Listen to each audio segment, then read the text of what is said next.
Ivoiriennes, Ivoiriens, toutes les régions de notre pays, Ivoiriennes, Ivoiriens de la diaspora, chers habitants de la Côte d'Ivoire, chers amis de la Côte d'Ivoire, est grave. Le président Houphouët-Boigny nous a laissé en Côte d'Ivoire une culture de paix, de dialogue et instrument essentiel de recherche permanente de consensus. Il a bâti une Côte d'Ivoire unie, dont les fondations ont pris appui sur notre devise « Union, discipline, travail ». Nous ne comprenons pas ce que nous vivons aujourd'hui. Pourquoi tant d'arrogance? Pourquoi tant de violence? Pourquoi toutes ces arrêts?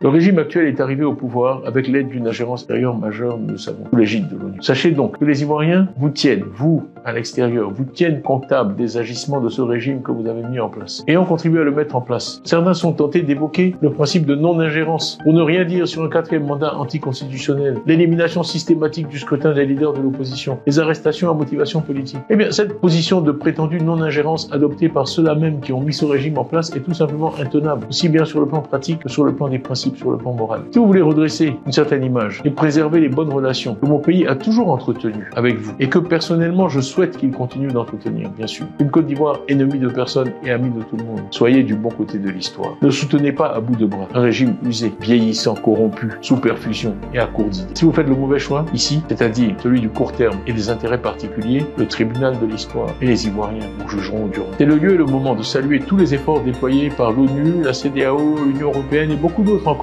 qui ont dépêché des missions de bonne volonté dans notre pays pour que la raison l'emporte. Nous les en remercions, nous les remercions pour leurs efforts et nous les encourageons à les. Malheureusement, à l'heure où je parle, de nombreux militants du PDCI-RDA et d'autres partis sont en prison. Avant de terminer mon propos, je voudrais donc bien sûr exprimer ma solidarité et ma compassion à nos prisonniers et à tous ceux qui croupissent dans nos prisons en raison de leurs convictions politiques. Un jour, ils seront reconnus et célébrés comme les hommes et femmes de courage et de conviction. Je demande au gouvernement, dans un souci d'apaisement, à un moment critique de notre histoire, de les libérer. Libérez-les, ayez le courage de les libérer, libérez-les tous. Il n'est pas trop tard pour éviter à notre pays de revivre un passé récent dont tous les Ivoiriens veulent oublier le souvenir. Le PDCI-RDA, par ma voix, s'engage à continuer, toujours, à œuvrer pour la paix, pour le dialogue, pour construire une Côte d'Ivoire fidèle à la vision originelle du président Félix Personnel. Malgré toutes ces difficultés, je demeure personnellement optimiste, convaincu que je suis, que les meilleurs jours de notre pays sont à venir, avec un président élu au cours d'un scrutin inclusif, honnête, transparent, organisé dans la paix véritable, pour une Côte d'Ivoire unie, paisible, tolérante et fraternelle.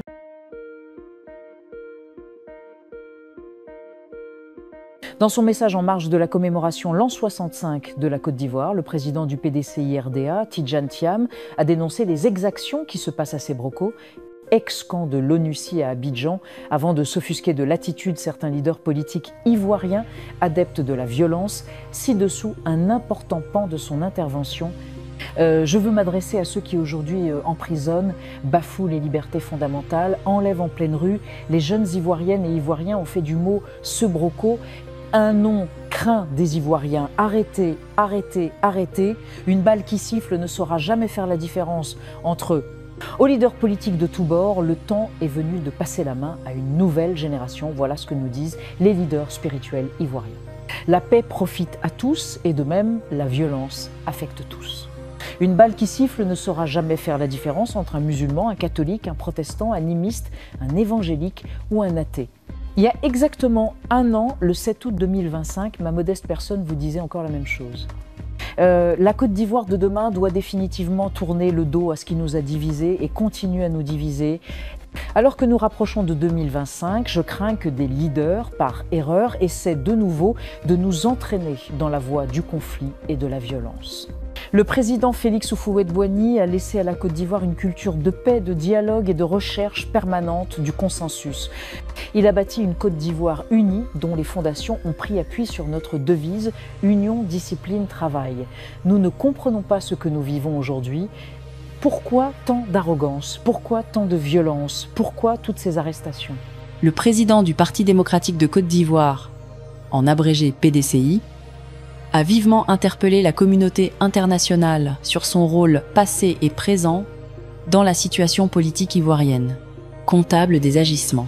S'exprimant ce jeudi 7 août 2025, Thiam a rappelé que selon lui, le régime actuel est arrivé au pouvoir avec l'aide d'une ingérence extérieure majeure sous l'égide de l'ONU. Il a estimé que les Ivoiriens tiennent les acteurs internationaux pour comptables des agissements du pouvoir en place. Cette déclaration intervient dans un climat politique tendu à l'approche de l'élection présidentielle prévue pour le 25 octobre, dans laquelle plusieurs figures majeures de l'opposition contestent le cadre électoral et leur exclusion du scrutin.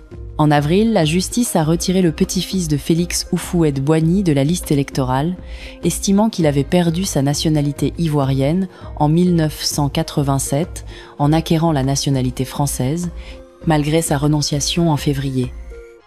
Exilé en France depuis plusieurs mois, par crainte d'une arrestation dans le cadre de l'affaire de la désobéissance civile de 2020, il a saisi le Comité des droits de l'homme de l'ONU pour dénoncer ce qu'il considère comme une atteinte aux droits de ses compatriotes à un scrutin libre. Fin juillet, ce comité a demandé à la Côte d'Ivoire de prendre toutes les mesures nécessaires pour permettre à l'opposant d'exercer ses droits, tout en rejetant ses requêtes de mesures provisoires. Une position intenable, critiquant ce c'est toute une position de prétendue non-ingérence adoptée par certains partenaires extérieurs. Tidjane Thiam a dénoncé leur silence face à ce qu'il qualifie de « quatrième mandat anticonstitutionnel », d'élimination systématique du scrutin des leaders de l'opposition et d'arrestation à motivation politique. Cette position, adoptée par ceux-là même qui ont mis ce régime en place, est tout simplement intenable, aussi bien sur le plan pratique que sur celui des principes et de la morale, a-t-il déclaré. S'ils veulent contribuer à redresser l'image qu'ils renvoient et maintenir les relations traditionnellement solides entre leur pays et la Côte d'Ivoire, Tidjane Thiam exhorte les partenaires étrangers à se placer du bon côté de l'histoire, en cessant de soutenir un régime usé, vieillissant, corrompu, sous perfusion et à court d'idées. Si vous faites le mauvais choix, ici, c'est à dire celui du court terme et des intérêts particuliers, le tribunal de l'histoire et les Ivoiriens vous jugeront durement, a conclu le chef du plus vieux parti politique de Côte d'Ivoire.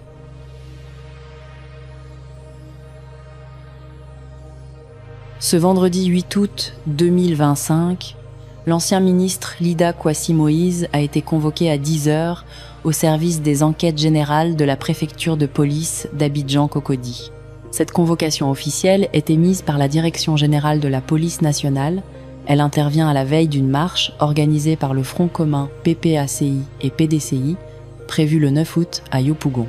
En effet, le document de convocation est référencé OP-NEBRE 5 130 et un MIS, DGPN, DGA-CSP, PPA, SEG. Il précise que Lida Kwasi Moïse doit se présenter suivi de son avocat, conformément à l'article 90 nouveau du Code de procédure pénale.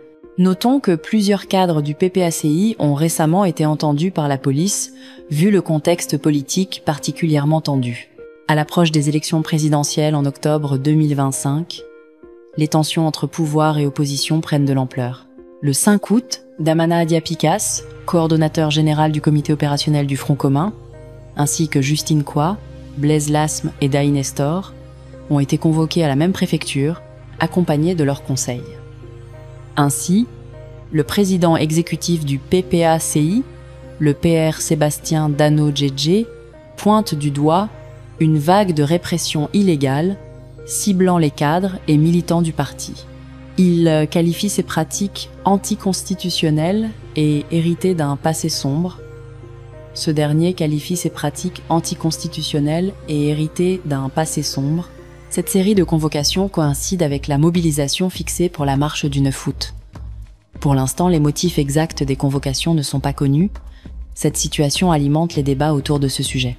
Selon Dano Djedje, nos militants, jusqu'à preuve du contraire, ne sont pas concernés par les incidents survenus à Yopougon.